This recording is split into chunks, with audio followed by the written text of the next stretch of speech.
Fala, meu lindo, minha linda. Que bom que você está aqui comigo nessa palavra. Eu tenho uma mensagem do Senhor para você. Eu tenho certeza que essa palavra será a bênção de Deus para você, para sua casa, para sua família. Se eu puder te dar um conselho, elimine as distrações. Dedique esse tempo para você ouvir a voz de Deus, sabe? Como um hábito de dedicar o tempo para ouvir aquilo que Deus tem para você. Então faça isso, elimine distrações. Se você ainda não é inscrito no canal,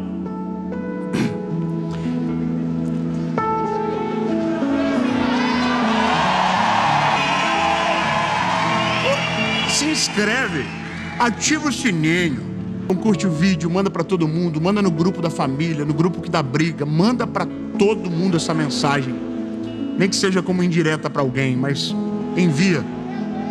Olha aí, ó, tá vendo? E vamos fazer o seguinte, vamos para a mensagem. Aleluia. Daniel, capítulo de número 6, versículo de número 5. Hoje eu confesso para você que essa foi uma das palavras que mais incomodou o meu coração.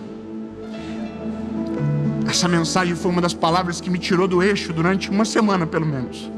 Depois de uma conversa que eu tive com meu avô, de uma história que ele me contou, meu coração entrou em guerra por conta de uma coisa que ele me disse. Uma pergunta nasceu naquele dia, e eu não tive paz enquanto o Espírito Santo não me respondeu. E o Senhor não me respondeu de uma maneira prevista, sabe? Ele agiu no contexto mais inesperado. Enquanto eu fazia a pergunta, contando para o meu pai, o Espírito Santo me fez entender, olhando para ele, a resposta. Sabe, o tema dessa mensagem é quando tudo dá errado. Sabe, quando nós semeamos da maneira correta, mas na hora da colheita parece que tudo sai de maneira contrária.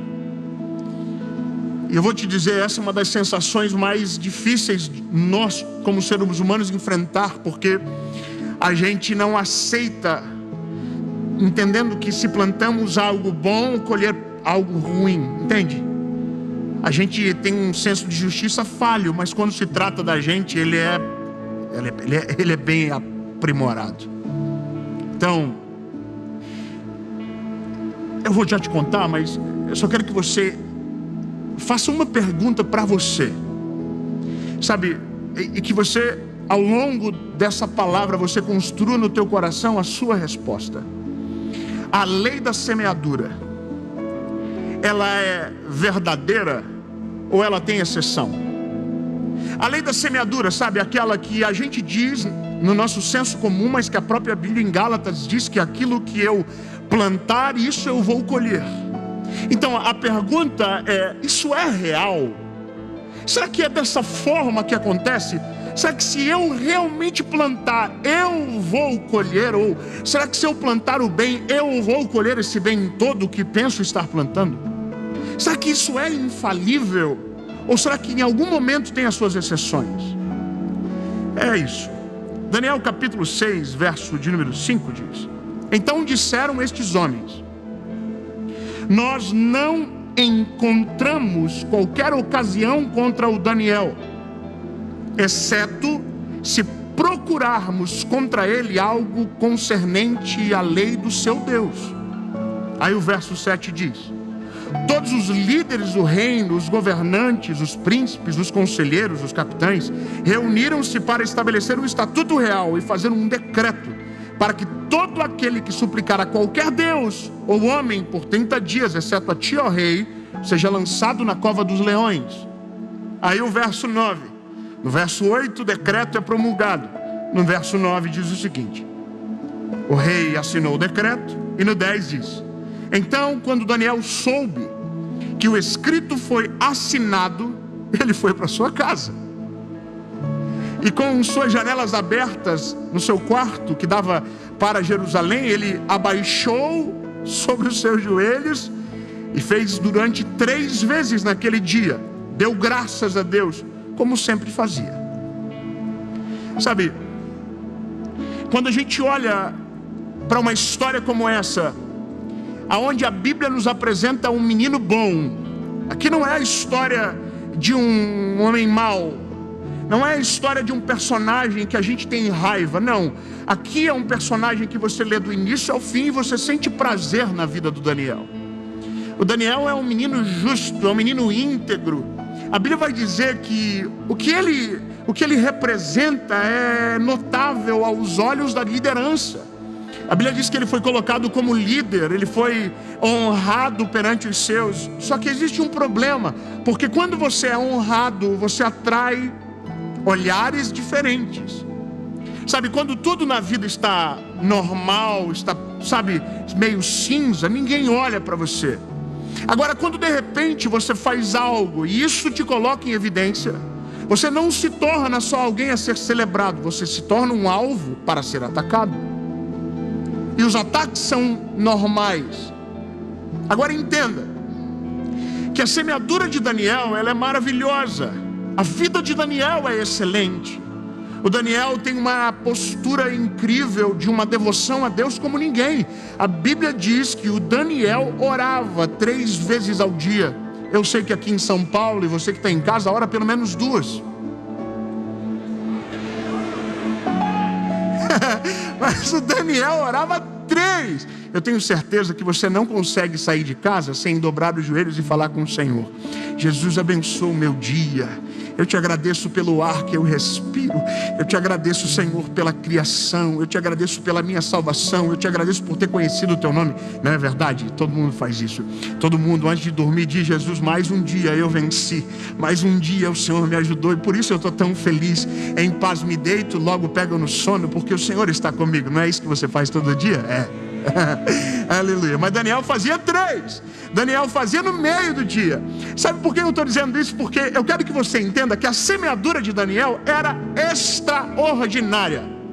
Então entenda, se a semeadura de Daniel é extraordinária, não dá para aceitar que esse garoto não viva o melhor dessa terra. Porque é isso que a gente diz: olha, você vai viver o melhor dessa terra, a sua vida vai ser um mar de rosas.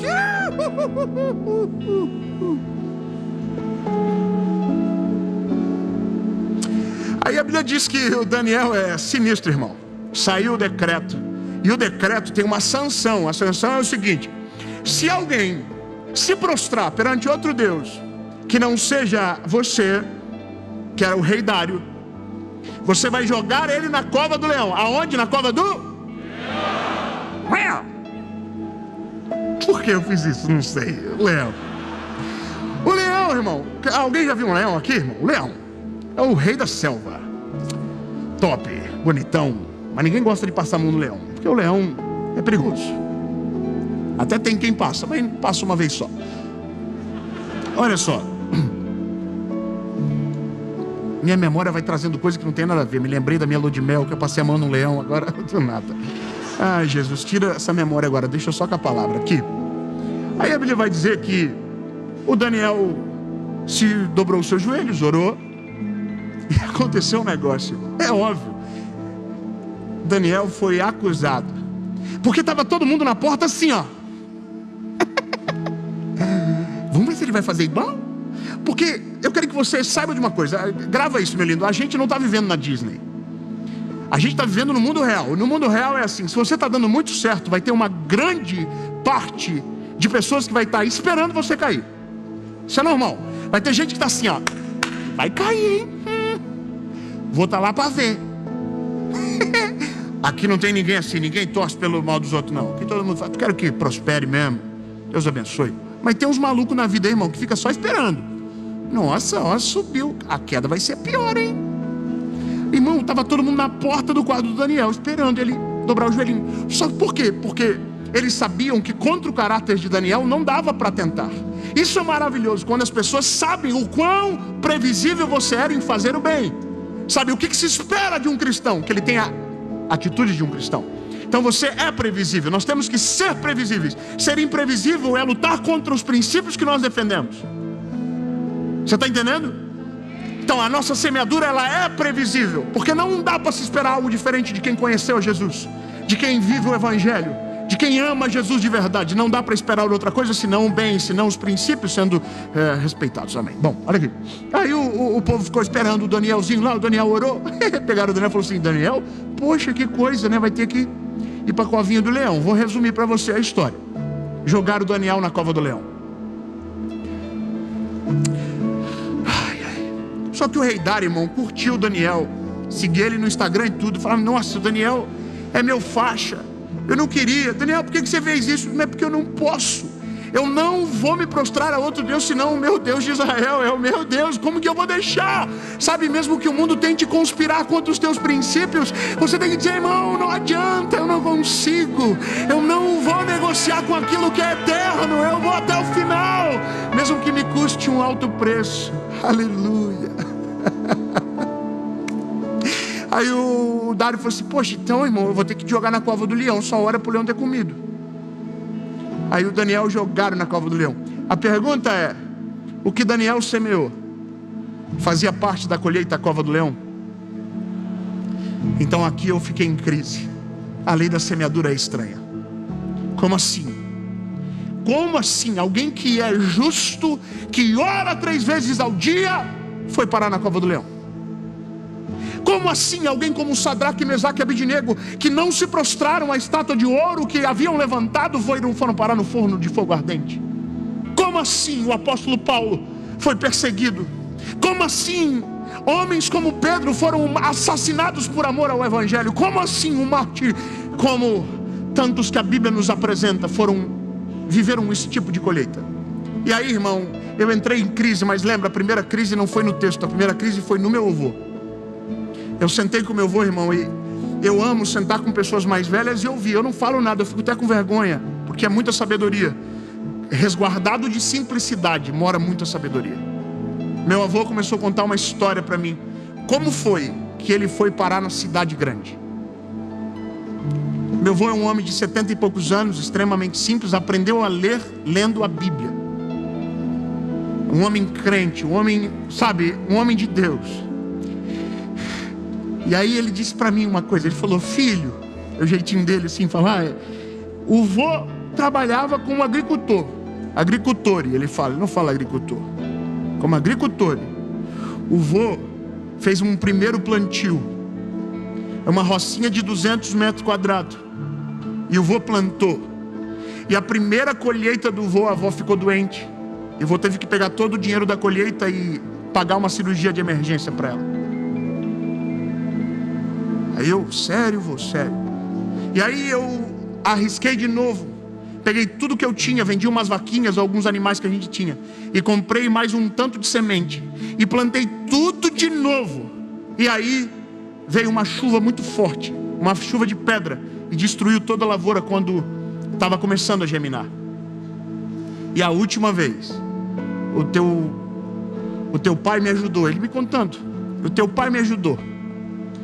Eu plantei uma rocinha no barbante, eu não sabia o que isso significava. Meu avô diz, ele esticava o barbante, meu paizinho ia até o final esticando o barbante. E aí quando o barbante estava esticado, o meu avô ia com aquela máquina de plantar a semente, colocando a semente em linha, para ficar uma roça perfeita. E aí meu avô me disse uma coisa, eu fiz tudo do melhor. Eu me lembro da cena do teu pai, a gente se encontrava no caminho, eu ouvindo meu avô, e ele disse, pois é, só que eu não sabia de uma praga que estava no Paraná naquela época, e essa praga atacou a nossa lavoura e a gente perdeu toda a colheita. E foi por isso que eu vim para a cidade. Fui para Curitiba, meu avô contando, com os filhos, sem dinheiro no bolso, sem nada, com pouquinha coisa para sobreviver. Aí eu perguntei para o meu pai, o pai lembra disso? Aí meu pai disse, eu lembro do teu avô chorando no galpão, quando perdeu toda a plantação dele. E quando eu ouvi e somei tudo aquilo, eu falei, como que pode? Ele plantou certo e colheu tudo ruim, tudo errado. Aliás, nem chegou a colher. Entende a crise? Entende que a gente vai entrar em crises na vida, em algum momento a gente vai dizer, puxa, mas eu fiz tudo certo e para mim parece que dá tudo errado. Alguém já viveu isso? Alguém? Ou eu estou falando aqui em outro idioma? Fala a verdade, você já viveu, teve essa sensação de injustiça? Você diz, eu fiz certo e eu colhi errado. Bom, eu fui com essa crise para casa, até que eu estava conversando com meu pai no dia do meu aniversário. Eu olhei para o meu pai e falei, pai, e aí pai, a lei da semeadura existe? E aí o Espírito Santo falou no meu coração: ela é real. E eu: como assim, Senhor? Aí meu espírito, o Senhor falou: é que se aquela lavoura tivesse crescido, tivesse dado fruto, o teu avô nunca viria para a cidade.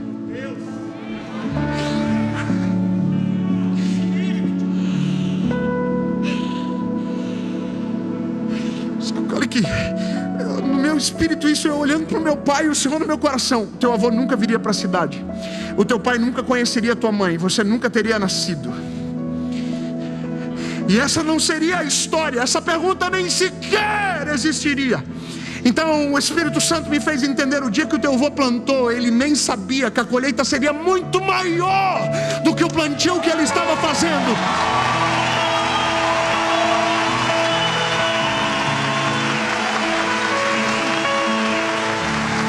Escute,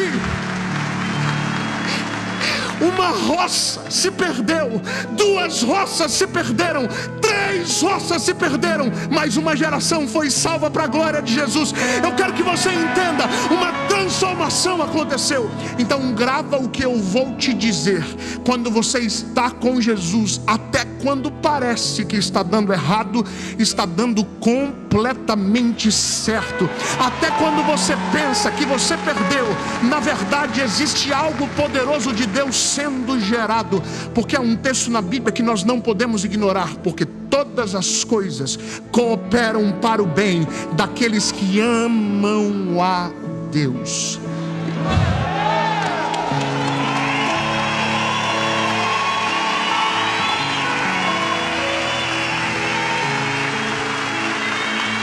E aí, eu olhei para o meu pai e eu disse: pai, eu entendi, pai. Eu entendi. A lei da colheita é real, mas a geografia muda rapidamente. É possível eu plantar aqui e colher em outro lugar totalmente diferente. Sabe qual é o que é doido da nossa vida? Que mesmo quando os nossos olhos não enxergam o fruto da semente, precisamos continuar semeando. Mesmo quando os nossos olhos não enxergam o fruto do trabalho, mesmo quando os nossos olhos não contemplam o suor da dedicação virando frutos, continue semeando, continue fazendo bem, continue estendendo as mãos, continue semeando, continue sendo honesto, continue sendo fiel, continue respeitando princípios. Porque quando a colheita chegar, ela será extraordinária.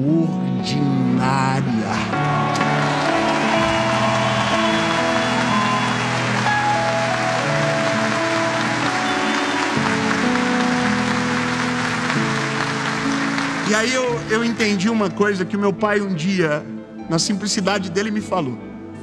Ele falou para mim: filho, a gente estava passando uma crise, eu e a Paula, e Deus falou com meu pai.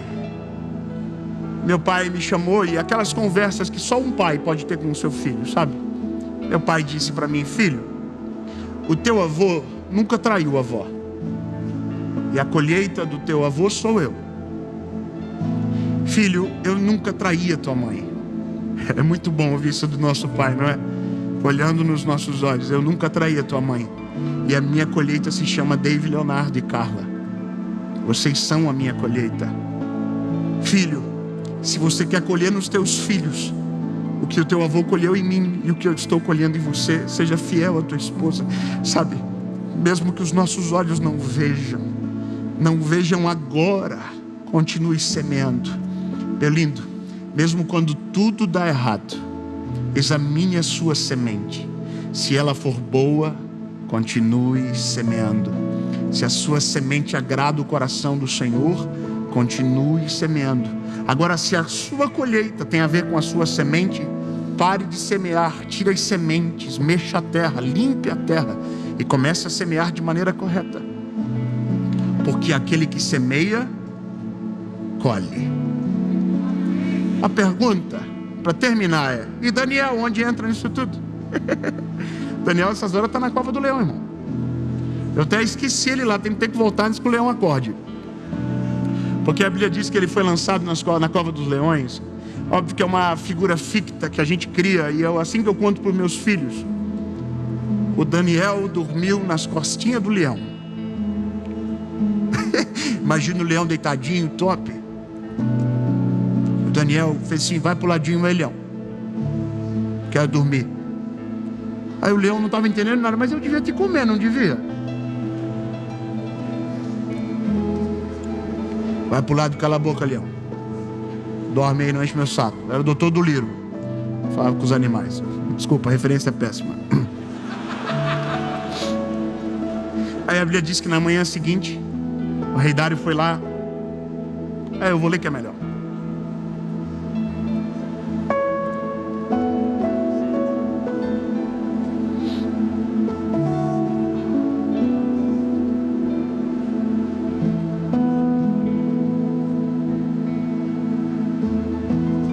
Meu Deus enviou o seu anjo e fechou a boca dos leões, para que não me ferissem. Daniel está dizendo: visto que perante ele encontrou-se inocência em mim. E também perante a ti, ó rei, não tenho feito mal algum. Então o rei ficou extremamente contente por ele e ordenou para que eles erguessem Daniel para fora da cova.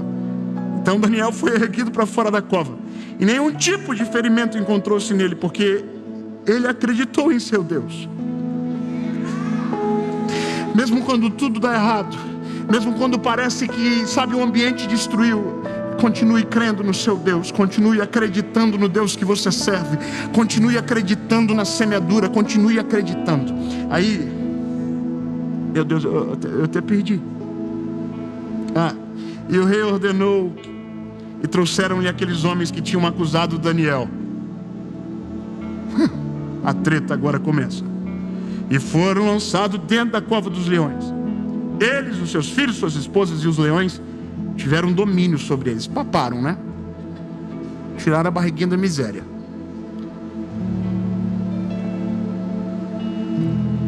Bom, eu vou parar porque vai ficando pesado, quebrar os ossos, tal. Coisa sinistra. Eu só quero que você entenda. A lei da semeadura, ela é infalível. Então, meu lindo, se a sua semente é boa, mesmo parecendo que às vezes está dando tudo errado, continue semeando. Se a sua semente tem a ver com a relação da tua colheita, pare de semear, mude a semente. Mas nunca esqueça que com Jesus, mesmo quando está dando errado, na verdade está dando certo.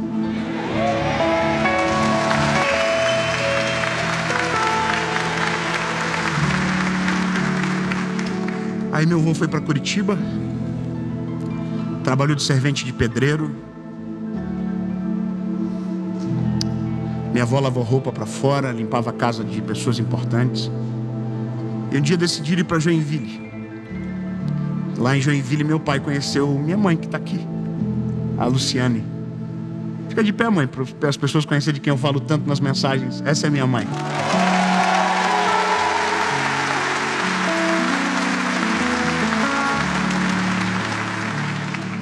Minha mãe casou com meu pai.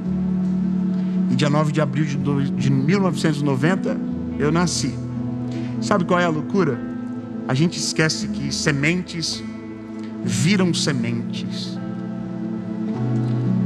O que você semeia hoje gera sementes para gerações. Tome cuidado com a sua semeadura, mas seja intencional nelas. Um dia eu quero ter o privilégio de ouvir o meu filho falando algo parecido. Um dia, meu pai casou com a minha mãe. E eu sou a semeadura, a colheita do meu pai. E um dia, se Jesus me permitir, eu quero ouvir um neto falar a mesma coisa. E todos colhendo de uma roça frustrada, que parecia ter dado tudo errado, mas na verdade estava dando tudo certo.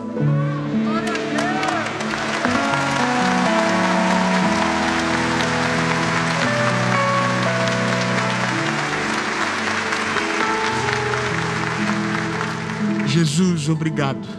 Tua palavra, ela é real. A lei da semeadura é real, Jesus. cremos que aquilo que semeamos, isso nós iremos colher. Senhor, nos faz entender e examinar as nossas sementes. Não nos permite semear de maneira errada, Senhor. Mas, Jesus, às vezes, nosso coração aperta, porque parece que aquela semente plantada há tanto tempo não vem à tona. Jesus, nos traz esperança e acalma o nosso coração, para que quando a árvore estiver grande, a gente lembre da semente que gerou aquela árvore, e nunca nos esqueçamos que o Senhor é que dá o crescimento, e que o Senhor faz tudo de maneira perfeita, e que sim, Jesus, até quando está dando errado, está dando certo. Amém.